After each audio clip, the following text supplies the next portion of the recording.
Welcome to, well, this is going to be a deep dive just for you today. And we're going right into the heart of New York City. I mean, Central Well, Park. for a park. It's iconic. Right. And we've got a ton of info to cover. We've got excerpts from Wikipedia, really detailed stuff.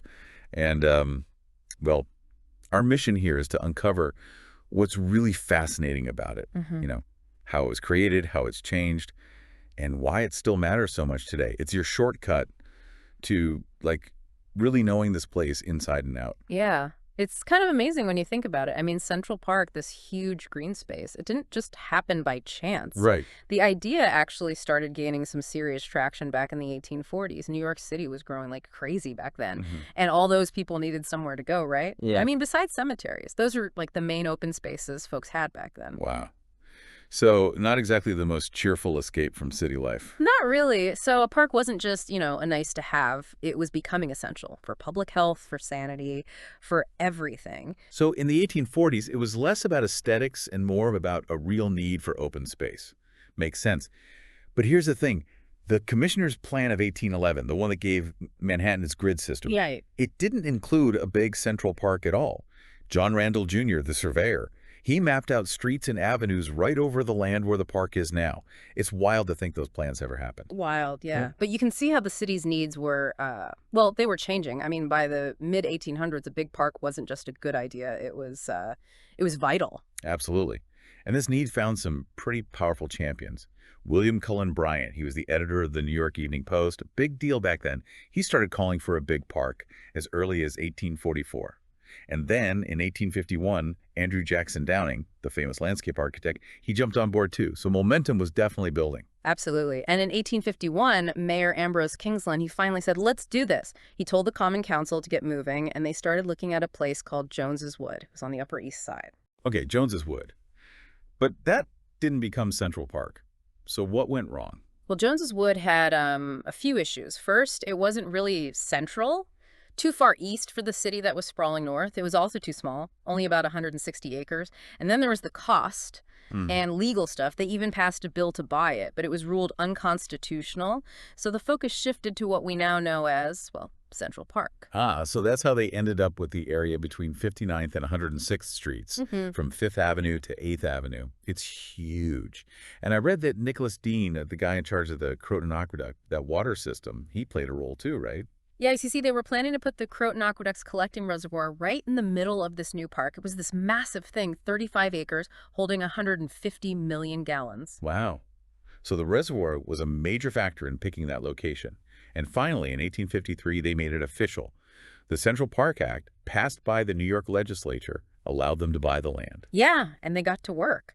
But here's the thing a lot of people don't realize. This wasn't just, empty land. People were living there. Oh, right. What happened to them?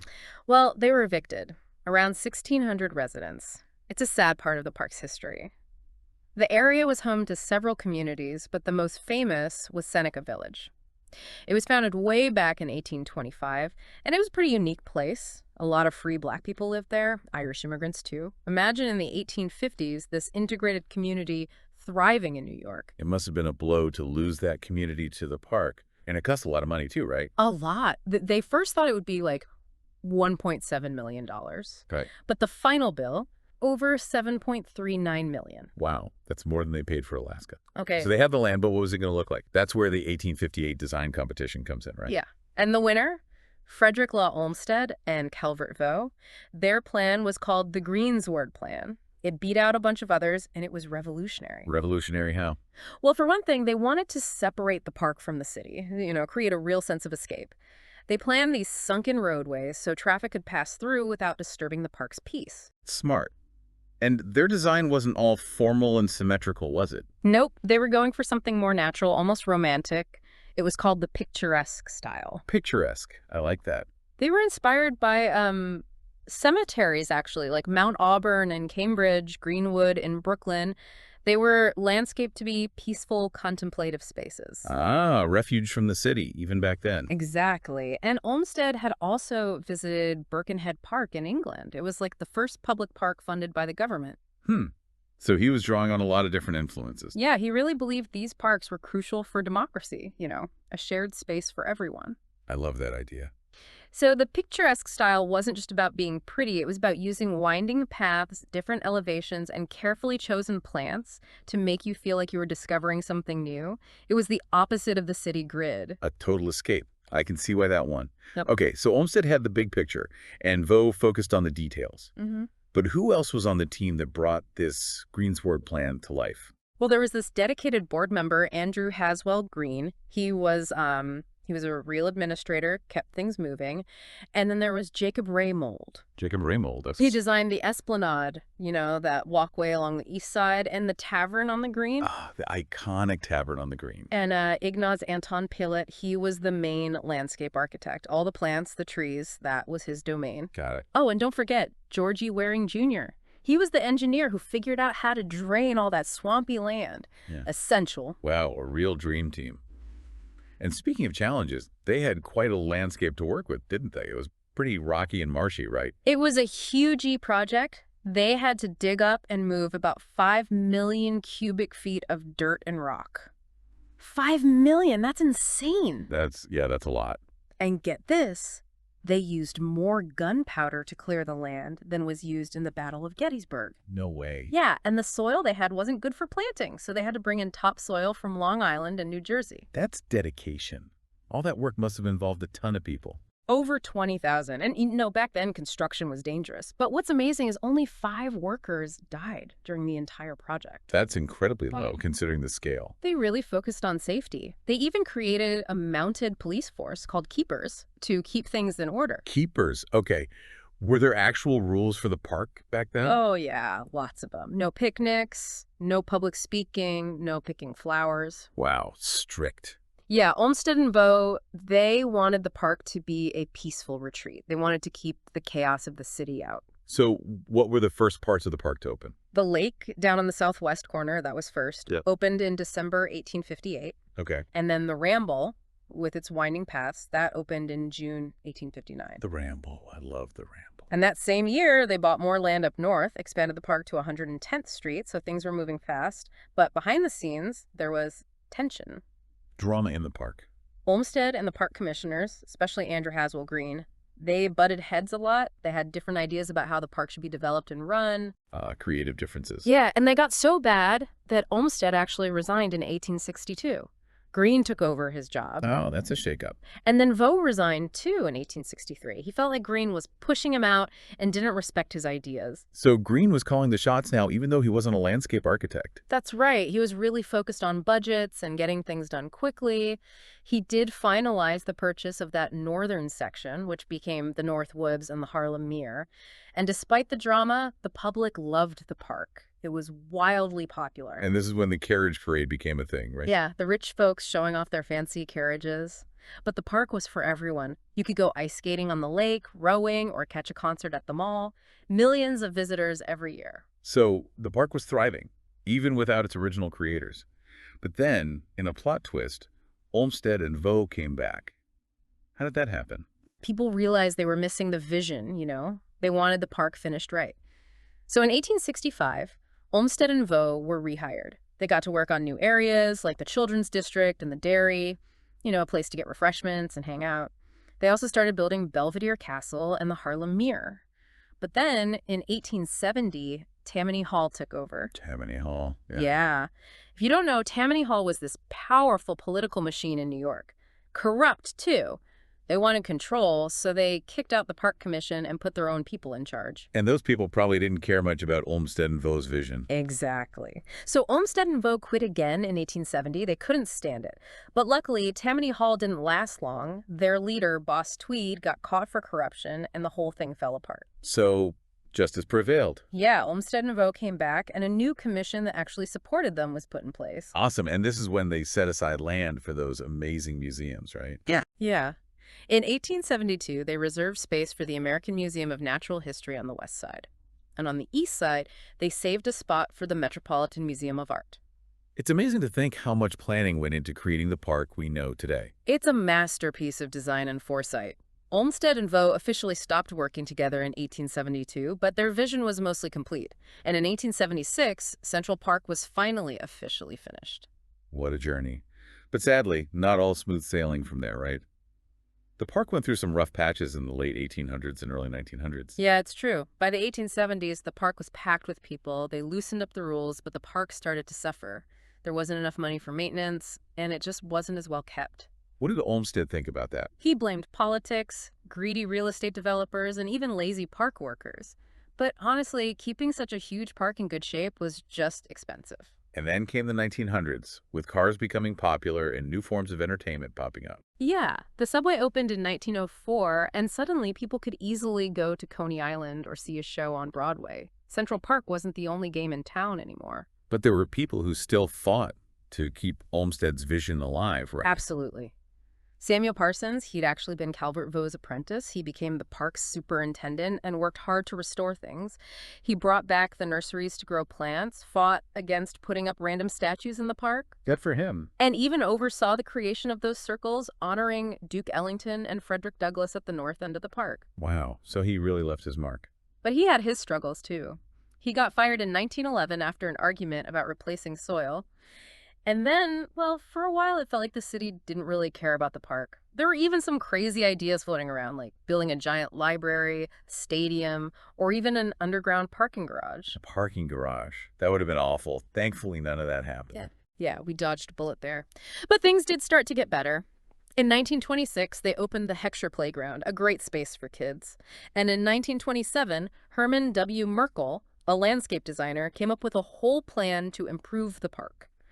The Great Depression slowed things down, but they at least managed to put in irrigation pipes. Essential for keeping all those plants alive. Mm-hmm. But the real turning point was when Robert Moses stepped in. Oh, yeah. Yeah. Robert Moses, he was a force to be reckoned with. He became Parks Commissioner in 1934, and he didn't waste any time. What did you do? He fired a bunch of old-timers from the Tammany Hall days and launched this massive cleanup and renovation project. Sounds like what the park needed. It was. He replanted lawns, replaced dead trees, cleaned up all the old walls, and fixed the roads and bridges. He also turned the old menagerie into the Central Park Zoo we know today. Impressive. Oh, and he got rid of this shanty town that had sprung up during the Depression called Hoover Valley to create the Great Lawn. It's 30 acres. And he built Woolman Rink for ice skating and added 21 new playgrounds. He even moved the sheep out of Sheep Meadow to expand Tavern on the Green. Wow. He really reshaped the park. But I bet not everyone was happy with his changes. You're right, he could be pretty forceful. He wanted to build a parking lot near Tavern on the Green, right in this lovely wooded area where kids played. Parents were furious. I can imagine. They protested like crazy, and he almost went ahead with it anyway. They had to threaten a lawsuit to stop him. Wow, what a battle. After Moses left in 1960, the park entered a whole new phase, the events era, right? Yeah, the 60s and 70s, those were times of huge cultural shifts in America.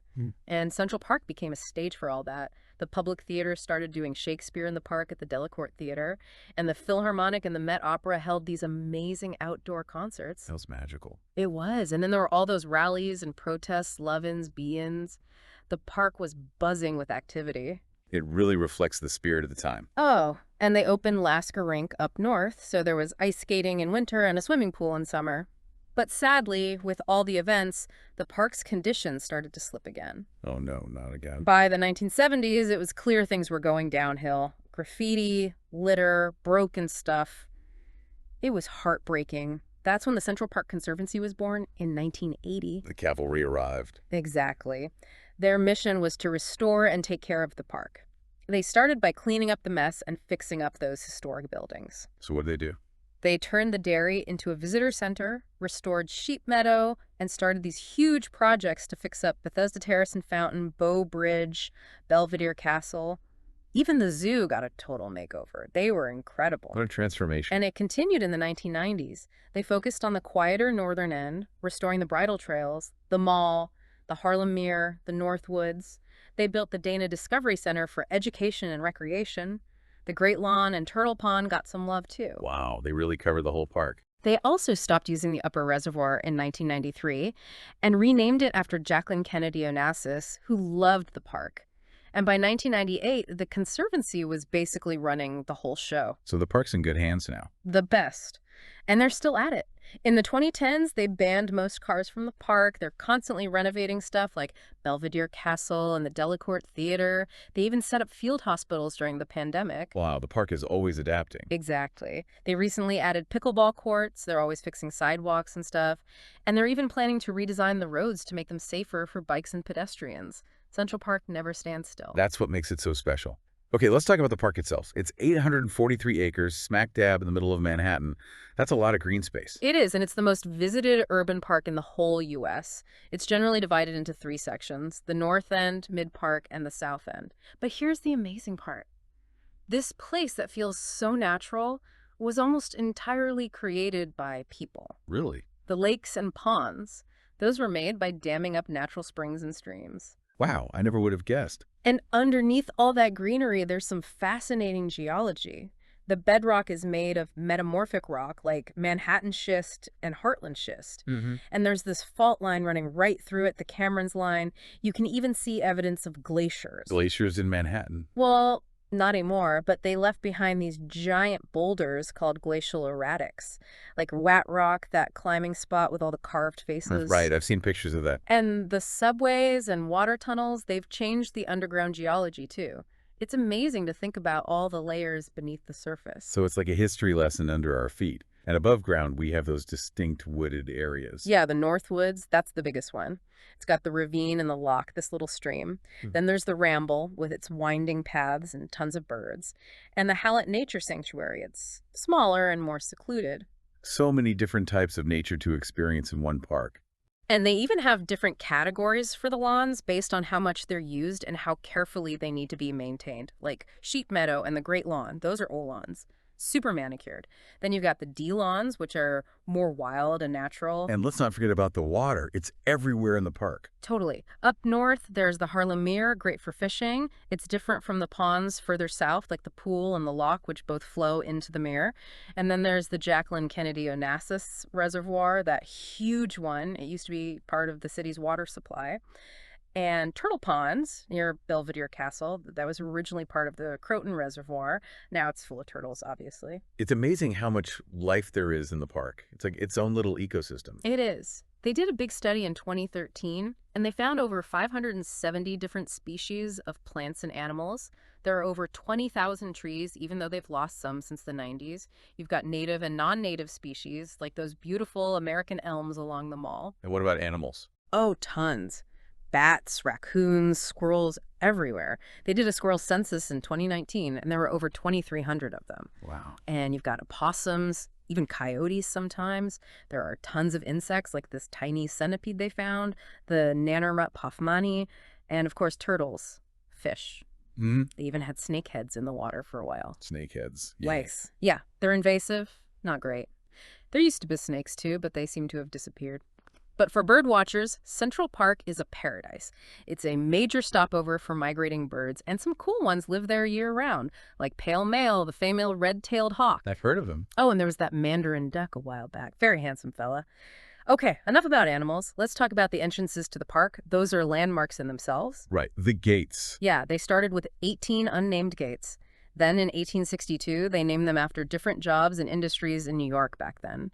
By the late 1900s, they had 20 gates, and then in 2022, they added the Gate of the Exonerated, honoring the Central Park Five.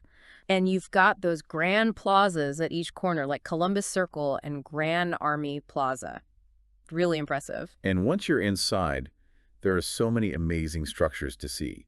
The Blockhouse, Bethesda Terrace, Belvedere Castle. So many. There's the Dana Discovery Center, the Conservatory Garden, the Delacorte Theater, Strawberry Fields, Tavern on the Green, the Loeb Boathouse, and all those playgrounds. There are 21 of them and 36 unique bridges. It's like an architectural treasure hunt. Mm-hmm. And even though Olmsted and Vaux didn't plan for sculptures, the park has almost 30 of them now. Including the Angel of the Waters and that amazing Gates installation by Christo and Jean-Claude. And then there are the restaurants, Tavern on the Green and the Loeb Boathouse. Those are institutions. Absolutely. And how about getting around? Well, they've gone from horse-drawn carriages to cars to, well, everything. You can walk, run, bike, scoot.